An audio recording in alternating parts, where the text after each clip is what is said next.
శాన్వి శాన్వి కూర వదిలేసినావు, ఆమ్లెట్ తోటి అన్నం తినేసినావు. ఏంటి మరి ఇంకొకసారి నేను ఆమ్లెట్ వేయాలన్నా వద్దా?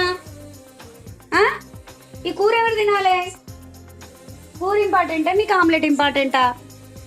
చెప్పు. హలో ఫ్రెండ్స్, ఇప్పుడైతే కేజీ ఆమ్లెట్లు కేజీ గుడ్లు అయితే తీసుకొచ్చినాం. టక ఆమ్లెట్లు పడుతున్నాయి. ఆమ్లెట్ అనగానే పడుకున్న పిల్లలకి అసలు సడన్గా లేచి డిన్నర్ అంతా కంప్లీట్ చేసేళ్ళు. యాక్చువల్గా దోసకాయ టమాటా తినను అని కర్రీ మొత్తం పక్కన పడేసి ఆమ్లెట్ ఒక్కటి తినేసిళ్ళు.